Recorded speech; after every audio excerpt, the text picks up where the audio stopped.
Hey guys, हम कहानी की स्टार्टिंग में एक ब्रेव को देखते हैं, एक कब्र को, जो कि हमारी फीमेल लीड है। उनके हस्बैंड जियांग किंग का होती है। वो अपने बेटे के साथ उनकी कब्र पर फूल रखने आई हुई होती, क्योंकि उनकी बरसी होती है आज। तभी वो हमारी फीमेल लीड कहती है अपने बेटे से कि बेटा, आप अपने फादर के लिए आज प्रे करो ताकि आपके पापा की आत्मा को शांति मिले। आज तुम 5 साल के हो गए हो और तुम्हारे पापा की डेथ को भी 5 साल हो गए हैं। आज हम दुख भी मना रहे हैं और तुम्हारा बर्थडे भी मना रहे हैं। तुम्हारे पापा बहुत ही अच्छे और नेक दिल इंसान थे। तुम अपने पापा के जैसे ही बनना। अभी हम फ्लैशबैक में जाते हैं और देखते हैं कि हमारी जो मेल लीड है वो हमारी फीमेल लीड के पैरों में मसाज कर रहे हैं, क्योंकि वो प्रेग्नेंट हैं। उनके पैरों में सूजन आ गई है, इसलिए वो उनकी मसाज कर रहे हैं ताकि उसकी बीवी को चलने में आसानी हो और प्रॉब्लम ना हो चलने में, क्योंकि अगर सूजन रहेगी तो चलने में बहुत ज़्यादा प्रॉब्लम होगी। बेबी को सर उठाकर कहती है कि बेबी, अब तुम ठीक हो ना? कहीं तुम्हें कोई दर्द तो नहीं है पैरों में? तुम अब चल सकती हो ना आराम से? तभी हमारी मेल लीड कहता है कि शेंग शेंग, तुम्हें हमारा बेबी करने में बहुत ज़्यादा प्रॉब्लम हो रही है। तुमने मेरे लिए अब अपनी ऐसी हालत बना ली है। थैंक यू सो मच मुझे पापा बनाने के लिए। आई एम सो लकी कि तुम मेरी वाइफ हो। मैं अब पापा बनने वाला हूँ। मैं बहुत खुश हूँ। तभी हमारा जो जियांग जिंग होता है वो अपनी बीवी के पेट पर हाथ रख के कहता है बेबी, क्या तुम खुश हो? हम तुम्हारे मॉम डैड बनेंगे और तुम आराम से अंदर रहना। जब तुम आओगे तो हम लोग बहुत मस्ती करेंगे। तभी ये सुनकर हमारी जो शेंग शेंग होती है वो खुश हो जाती है। कहती है तुम टेंशन बिल्कुल मत लो जियांग जिंग, मैं बिल्कुल ठीक हूँ और हमारा बेबी भी बिल्कुल ठीक होगा। तभी जियांग जिंग कहता है कि हाँ ठीक है, मुझे भी ये लगता है कि ऐसा ही हो, पर अब 2 महीने बाद हमारा बेबी बाहर आ जाएगा, इस दुनिया को देखेगा वो। बस मैं एक ज़िम्मेदार पापा बन जाऊँगा और मुझे कुछ नहीं बनना। तभी हमारी जो शेंग शेंग होती है वो कहती है हाँ बिल्कुल, तुम बहुत अच्छे पापा बनोगे। अच्छा तुम बताओ, तुमने अपने बेबी का नाम क्या सोचा है? हम अपने बच्चे का नाम क्या रखेंगे? तभी जियांग जियांग उठकर सोफे पर अपने बेबी के पास बैठ जाता है और वो कहता है कि अगर हमारे लड़का हुआ तो हम अपने लड़के का नाम हुआई जिंग रखेंगे, और अगर लड़की हुई तो उसका नाम हम हुआयू रखेंगे। हम अपनी लड़की का नाम। जियांग जिंग कहता है शियांग शांग से कि जितनी तुम खूबसूरत हो उतने ही हमारे बच्चे भी खूबसूरत होंगे। ये सुनकर शियांग सिंह बहुत ज़्यादा मुस्कुराने लगती है और शर्माने लगती है। नेक्स्ट पार्ट में हम देखते हैं कि हमारी जो शेंग शेंग है उसकी फ्रेंड आई हुई है। उसके पेट पर हाथ रख के कहती है बेबी कब आने वाला है इस दुनिया में? मुझे बहुत खुशी होगी कि मैं मौसी बनने वाली हूँ। मैं बहुत खुश हूँ तुम्हारे लिए शेंग शेंग। आई होप तुम और तुम्हारा बेटा हमेशा खुश रहे। तभी शेंग शेंग को कॉल आती तो वो अपनी फ्रेंड से बोलती कि मुझे ये कॉल उठानी होगी। तभी वो कॉल को उठाती है और कहती हाँ हेलो, कौन, क्या हुआ? तभी कॉल पे से बोल रहा होता है कि मिस, बहुत इमरजेंसी है, आपके फादर को बहुत ज़्यादा तबीयत ख़राब है, उनको हॉस्पिटल ले गए हैं, उनको हार्ट अटैक हुआ है, आप प्लीज़ जल्दी आइए, वो इंजर्ड हैं। तभी हमारी शेंग शेंग जो होती है वो ये सुनकर बहुत ज़्यादा घबरा जाती है और वो सोफे पे पैसे उठकर खड़ी हो जाती है। वो कहती है मैं अभी आ रही हूँ, तुम बस मेरे पापा को जल्द से जल्द ठीक कर दो। तभी शेंग शेंग की फ्रेंड कहती है कि क्या हुआ, तुम ठीक हो क्या? किसकी कॉल थी? तुम इतनी परेशान क्यों लग रही हो? तुम्हारे फादर को क्या हुआ? तभी हमारी शेंग शेंग कॉल नीचे रख देती है, फ़ोन को। तभी शेंग शेंग अपने हस्बैंड के पास कॉल लगाने लगती है, क्योंकि वो उसे बताना चाह रही थी ताकि वो दोनों साथ में जा सकें और उसके हस्बैंड को कोई परेशानी भी ना हो। मगर उसका हस्बैंड कॉल नहीं उठा रहा होता है और वो कॉल को नीचे रख देती है। पीछे से आवाज़ आई, शेंग शेंग उसकी फ्रेंड बोल रही है कि शेंग शेंग क्या हुआ, तुम मुझे बताओ, मैं तुम्हारी कोई हेल्प कर सकती हूँ। तभी शेंग शेंग पीछे मुड़ के देखती है और हमारी शेंग शेंग की जो फ्रेंड होती है वो कहती है कि मुझे लगता है कि तुम्हें जल्द से जल्द यहाँ से जाना चाहिए, तुम अकेले जा सकती हो, और अगर तुम्हें कुछ नोट देना है तो तुम मुझे बता दो, मैं तुम्हारे हस्बैंड को वो नोट दे दूँगी। तुम चिंता बिल्कुल भी मत करो, मैं तुम्हारी फ्रेंड हूँ, तुम मुझ पर भरोसा कर सकती हो। तभी शेंग शेंग कहती है तुम बिल्कुल ठीक बोल रही हो, मैं ये नोट देना चाहती हूँ कि तुम जियांग जियांग से ये कह देना कि मैं जल्द से जल्द वापस आ जाऊंगी, मेरे फादर की तबीयत बहुत ख़राब है और वो मेरी बिल्कुल चिंता ना करें और मैं अपना और अपने बेटे का ख्याल रख सकती हूँ और वो अपना ख्याल रखें। बस यही कहना है, तुम बस इतना ही कह देना। तभी वो कहती है कि हाँ ठीक है, मैं कह दूँगी, तुम जाओ यहाँ से। शेंग शेंग वहाँ से चली जाती है और उसकी फ्रेंड उसके घर में ही खड़ी हुई होती है और हम देखते हैं कि प्लेन चल रहा है जिससे शेंग शेंग अपने फादर के घर जा रही है। तभी हम देखते हैं कि शेंग शेंग अपने फादर के शहर में पहुंच गई और उसको उसके हस्बैंड का मैसेज आया। वो कह रहा होता है कि डोंट लीव मी, शेंग शेंग तुम मुझे छोड़ के कैसे चले गई, तुम मुझे बताना चाहिए था, तुम ऐसे कैसे जा सकती हो, मैं तुम्हारा हस्बैंड हूँ, तुम्हें मैं अकेला नहीं छोड़ सकता हूँ। तभी वो कहता है कि मैं अभी आ रहा हूँ, तुम बस मेरा इंतज़ार करो। सभी शेंग शेंग के पास कॉल आती है और वो कहती है हाँ हेलो, कौन बोल रहे हो आप। तभी वो कहता है कि आप मिस जैन हैं। तभी वो कहता है हाँ मैं मिस जैन हूँ, क्या हुआ। तभी वो कहता है कि आपके जिस प्लेन में बैठे थे वो प्लेन क्रैश हो गया है और वो अब नहीं बचे। ये सुनकर शेंग शेंग को बहुत बड़ा झटका लगता है और वो वहाँ पर रोने लगती है। शेंग शेंग कहती है कि नहीं ऐसा नहीं हो सकता है, ये इम्पॉसिबल, और उसका हाथ में से फ़ोन नीचे गिर जाता है और वो वहीं पर उसके पेट में दर्द होना स्टार्ट हो जाता है। बहुत ज़्यादा दर्द हो रहा होता है, उसको ये बर्दाश्त ही नहीं हो पाता है। शेंग शेंग के फादर के मैनेजर आते हैं। वो कहते हैं मिस क्या आप ठीक हैं, क्या आपको मैं हॉस्पिटल ले चलूँ। तभी वो कहता है तो आपके फादर की कंपनी को बैंकरप्ट कर लिया गया है, अब वो कंपनी नहीं रही, अब आपके पास कुछ भी नहीं रहा है, ना हमारे पास जॉब रही है। और वो कहता है कि मेरे पास अभी कॉल आई, जियांग जिंग ने बिल्डिंग पे से कूद कर अपनी जान दे दिया, वो अब नहीं रहे हैं इस दुनिया में।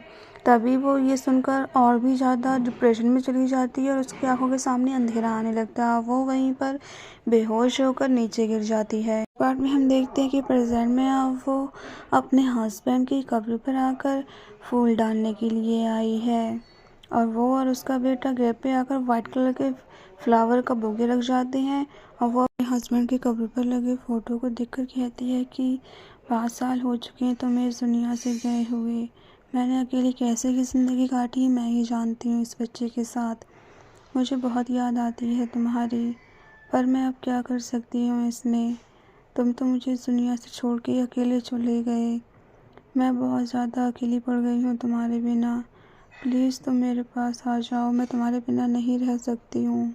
अभी हम जियांग जियांग के बेटे को देखते हैं और वो देखता है कि उसके पीछे से एक अंकल आ रहे हैं जो सेम उसके फादर के जैसे हैं, जो कि हमारा जियांग जियांग होता है। वो अपने बॉडीगार्ड के साथ बहुत ज़्यादा अमीरी में, उसके पास अब बहुत ज़्यादा पैसे हो चुके हैं, उसके पीछे बहुत ज़्यादा गार्ड हैं और वो भी अपने गेट पे आ रहा है। उसके पास कॉल आती है, वो उसकी गर्लफ्रेंड होती है। वो कहती है कि तुम कहाँ हो, कब आओगे घर वापस। तभी हमारा जियाक्सन कहता है कि मैं जल्दी आ जाऊँगा, मैं याक्सो जिन की ग्रेव पर आया हूँ उसको फ्लावर देने के लिए, आज उसकी बरसी है, इसलिए मैं अपने सन से बहुत ज़्यादा प्यार करता हूँ, तो मैं आ जाऊँगा। तभी हम देखते हैं कि याक्सो जिनकी माँ उससे कह रही होती है बेटा आप अपने फादर के लिए प्रे कीजिए, वो बहुत अच्छे इंसान थे और आप हमेशा अपने फादर के जैसे ही बनना। तभी उसका सन कहता है कि मम्मी पापा हैं वहाँ, मम्मी पापा हैं वहाँ, जल्दी से देखो पापा हैं वो वहाँ पर। जैसे ही जियांग जियांग देखती है वैसे ही हमारा जियांग जियांग वहाँ से चला जाता है अपने गार्ड्स के साथ, तो हमारी जियांग जियांग उसे देख नहीं पाती है। तभी जियांग जियांग अपने बेटे याक्सोजिन से कहती है कि बेटा याक्सोजिन आपके फादर इस दुनिया में नहीं है, इसलिए आपको हर अंकल में आपके फादर नज़र आते हैं, ये एक मिस्टेक है, आपको बस लगा होगा कि आपके फादर हैं क्योंकि हम आपके फादर की ग्रेव पे आए हुए हैं इसलिए आपको लग रहा है, आपके पापा आपके साथ हैं हमेशा बेटा, आपके पापा आपको बहुत ज़्यादा प्यार करते हैं, वो आपसे बहुत ज़्यादा खुश हैं ताकि आप उनके बेटे हो, आपको बिल्कुल भी ये अफ़सोस करने की ज़रूरत नहीं है कि वो आपके साथ नहीं रह रहे हैं, वो आपके साथ हमेशा होते हैं। ये ऑक्सीजन कहता है कि मॉम मैंने सचमुच पापा को देखा था, वो सचमुच थे यहाँ पर, मैं झूठ नहीं बोल रहा हूँ, फिर वो एकदम वहाँ से चले गए। इसमें मेरी क्या गलती है, पर मैंने पापा को देखा है। तभी श्रेयांश सिंह ऑक्सीजन से कहती है कि बेटा, आपके डैडी जो हैं वो आसमान में एक तारा है, तभी आपके साथ वो हमेशा रहते हैं। इसलिए आपके डैडी सबसे अलग हैं, क्योंकि वो आपको हमेशा देख सकते हैं। चलो बेटा, अब टाइम ओवर हो गया है आपके डैडी की ग्रेव पे, अब आप गुड बाय करो। आप गुड बच्चे हो ना, इसलिए आप स्ट्रांग बनो और हमें यहाँ से चलना चाहिए। आप अपने डैडी के लिए प्रे करो और फिर हम उन्हें गुड बाय कहकर चलते हैं। फिर अब बाद में आएंगे। वो मैनेजर कहता है कि मिस जैन, इस स्क्रिप्ट की जो प्लॉट है उसके पूरे 6 महीने हो चुके हैं, पूरा टाइम तो ओवर हो गया है, पर आपने पैसे नहीं दिए हैं, ना ही कोई पेमेंट की है। ये सरकारी कर्मचारी आकर इस स्क्रिप्ट को यहाँ से हटा भी देंगे और तुम कुछ नहीं कर पाओगी। तभी वो कहती है कि मुझे बस थोड़ा टाइम दे दीजिए, मैं जल्द से जल्द कुछ ना कुछ कर लूँगी इंतज़ाम, पर आप ये यहाँ से नहीं हटा सकते हैं। ठीक है, बाय। तो कहता है कि तुम्हारे पास बस 3 दिन हैं, उससे ज़्यादा नहीं। तुम्हें 3 दिनों के अंदर अंदर पेमेंट करनी है, तभी ये ग्रेव यहाँ पर बन सकती है, वरना नहीं। इसलिए तुम जल्द से जल्द पैसों का इंतज़ाम करो। ये प्लॉट तुम अपने नाम में करा सकती हो, बस आपके पास पैसे हों। जल्द से जल्द कोई एक्शन लो, वरना यहाँ पर ये ग्रेव नहीं रह सकती है। और इस प्लॉट की कॉस्ट जो है वो 2 लाख रुपए है। जल्द से जल्द 2 लाख रुपए जमा करो और ये प्लॉट अपने नाम में करा लो। वो कहती है कि ठीक है, मैं पैसे जमा कर दूंगी, तुम टेंशन मत लो, 3 दिनों के अंदर अंदर। तभी वो वार में काम करने के लिए जाती है ताकि पैसे मिल सकें उसे। वो अपने ख्यालों में श्रेयांश सिंह खोई हुई होती है। वो कहती है प्लॉट के पैसे भी जमा करने हैं और ये ऑक्सीजन की सर्जरी भी करानी है। अब मैं इतना सब अकेले कैसे करूँगी, मुझे तो कुछ समझ में नहीं आ रहा है, मैं क्या करूँ अब। वेट्रेस आती है, इसका नाम जहाँ नहाज सिंह होता है। वो कहती है कि तुम VIP रूम में जाओ, उसमें सर्विस दो जाकर, तुम्हें वहाँ ज़्यादा पैसे मिलेंगे और प्लीज़ कोई मिस्टेक मत करना, वहाँ पर बहुत बड़े बड़े लोग हैं, तुम्हें अच्छी पेमेंट मिलेगी, तुम जाकर उनका मनोरंजन करो। तमाई शहसन कहती है ठीक है, थैंक यू सो मच, मैं ये करूँगी, वहाँ पर जाकर उन्हें खुश कर दूँगी और कोई मिस्टेक भी नहीं करूँगी। और वो वहाँ पर चली जाती है और उस रूम में पहुँच जाती है जहाँ पर हमारा जियांग जिंग होता है और उसके कुछ फ्रेंड्स होते हैं जो कि VIP रूम में होते हैं।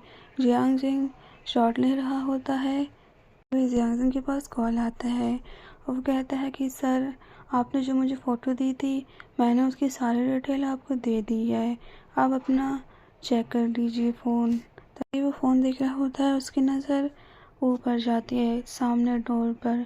हम देखते हैं कि जियांग सिंह अभी जिसको फ़ोटो में देख रहा होता है वो उसकी आंखों के सामने आ जाती है। जियांग सिंह ये देखकर जियांग सिंह बहुत ज़्यादा नर्वस होता है। वो कहता है ये ऐसे यहाँ पर कैसे आ सकती है। जियांग सिंह के हाथ में से फ़ोन स्लिप होकर ज़मीन पर नीचे गिर जाता है। जियांग जिंग नन शेंजक जैसे ही कहता है, तभी हमारी शेंग शेंग उसको उसी नज़र से देखती है। वो कहती है आवाज़ कहाँ से आई। तभी वो देखती है कि उसके सामने जियांग जिंग खड़ा हुआ होता है। ये देखकर उसकी आंखों में से आंसू आ जाते हैं और वो जियांग जिंग के पास आ जाती है, क्योंकि उसको यकीन नहीं हो रहा था कि जियांग जिंग अभी भी ज़िंदा है। वो ये यकीन दिलाने के लिए उसके पास आकर उसको टच करने की कोशिश करती है ताकि ये हकीकत है या एक सपना है। वो ये देखकर जियांग जिंग को हाथ लगाती है। जियांग जिंग रोती हुई कहती है क्या जियांग जिंग तुम सच में हो। तभी जो जियांग जिंग होता है वो कहता है कि तुम यहाँ कैसे हो। तभी जियांग जिंग कहती है कि तुम यहाँ ज़िंदा हो, मुझे यकीन नहीं हो रहा तुम ज़िंदा हो। मैंने तो सुना था कि तुम्हारा डेथ हो गई है 5 साल पहले, तुम ज़िंदा हो, मुझे बहुत खुशी है। तभी जियांग सिंह को याद आता है कि उसकी फ्रेंड ने उसको कुछ पेपर्स दिए थे जो डिवोर्स पेपर थे, जिसकी उसकी फ्रेंड ने बोला था कि ये जियांग सिंह तुम्हारे लिए डिवोर्स पेपर छोड़ कर गई है, वो तुम्हें छोड़कर चली गई है। तभी ये देखकर जियांग सिंह को बहुत बुरा लगता है। वो कहता है ऐसा नहीं हो सकता है, वो अपने बेटे से बहुत ज़्यादा प्यार करता है।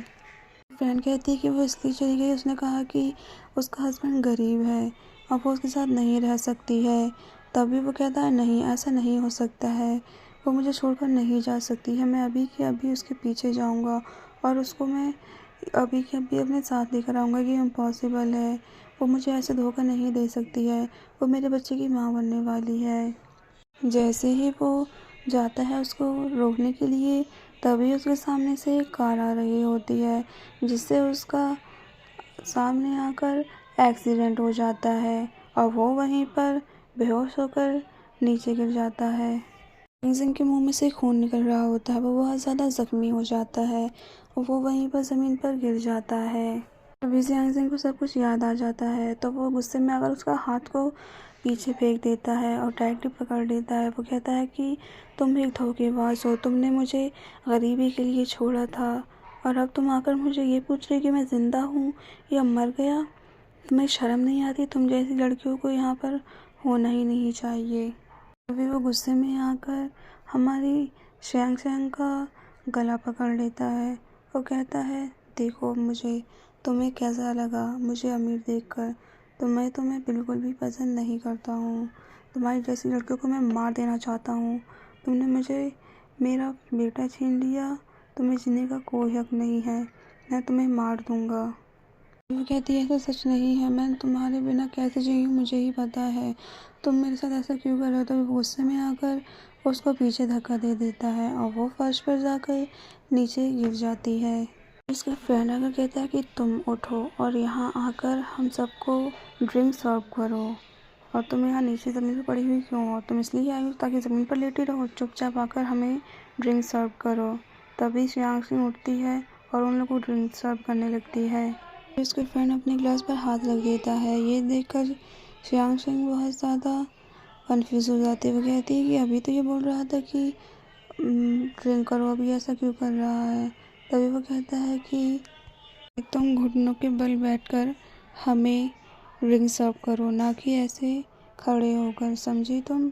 अब जल्द से जल्द घुटनों के बल नीचे बैठ जाओ। ये सब देखकर श्रेयांग श्रेयांग को बहुत ज़्यादा बुरा तो लग रहा होता है, मगर वो अपने दिल ही दिल में सोचती है अगर मैंने ये सब नहीं किया तो मुझे प्लॉट का भी पेमेंट करना है, सर्जरी भी करानी है लियाकत दिन की, और मुझे घर का पेमेंट भी देना है, रेंट भी घर का। तभी वो ये सब सोचकर मजबूरी में आकर घुटनों के बल बैठ जाती है। कहती ये सिर्फ मैं अपने बेटे की सर्जरी के लिए कर रही हूँ, जिनकी सर्जरी होना बहुत ज़रूरी है, मैं उसके लिए कुछ भी कर सकती हूँ।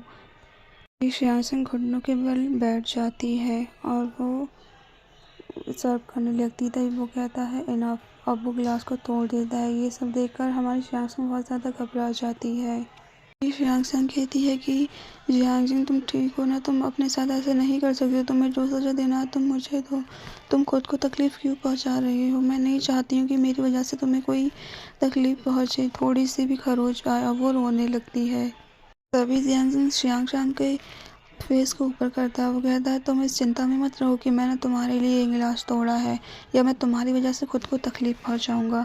तुम ये फ्लर्टिंग करना मेरे साथ बंद करो, तुम ये बिल्कुल भूल गए जाओ कि मैं तुम्हारा कोई हूँ, मुझे नहीं पसंद हो तुम। और वो उसको एकदम पीछे हटा देता है। श्रेयांग सिंह को जैसे ही हाथ लगाने वाला होता है, वो सारी बातें सोचने लगता है जो उसकी फ्रेंड ने उसको बोली हुई होती है। वो सोचता है कि इसकी वजह से आज मैं ऐसा हूँ, मेरा बच्चा भी नहीं रहा और इसने मुझे डिवोर्स पेपर भी दिए थे और इसने मुझे गरीब भी बोला था। ये सब सोचकर वो उसके पीछे से बाल पकड़ लेता है और वो कहता है कि मुझे तुम बिल्कुल भी नहीं पसंद हो। श्रेयांश से कहता है कि तुम्हारी वजह से आज मेरा बेटा नहीं रहा इस दुनिया में।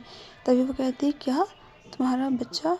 पर तभी वो कहती है कि तुम्हें गलतफहमी हुई है, मेरी फैमिली में इमरजेंसी आ गई थी इसलिए मैं वहाँ पर गई थी, वरना मैं तुम्हें ऐसे छोड़कर नहीं जा सकती थी। तुम ऐसा क्यों कर रहे हो मेरे साथ? अगर मेरे पास कोई इमरजेंसी नहीं होती तो मैं क्यों चाहती तुम्हें छोड़कर उस हाल में। जियांग सिंह के पास कॉल आती है। तभी वो कहता है कि हाँ कौन? तभी वो कहता है हाँ राव बोलो क्या कह रही हो तुम? तो वो कहती है कि जल्द से जल्द घर आओ, मैं तुम्हारा इंतज़ार कर रही हूँ। तभी जियांग सिंह कहता है ठीक है मैं आ रहा हूँ, तुम मेरा इंतज़ार करो। तभी वो सोचती है राव ये तो मेरी बेस्ट फ्रेंड थी, ये इसके साथ क्या कर रही है और इसने इसको कॉल क्यों की है। तुम सोचती है कि अब तो कुछ भी नहीं रहा, सब ख़त्म हो गया। इसको तो हमारे बच्चे की भी परवाह नहीं रही। अब मैं उसको हमारे बच्चे के बारे में भी नहीं बताऊंगी। ये रहे अपनी गर्लफ्रेंड के साथ। वो वहाँ से उठकर खड़ी हो जाती है।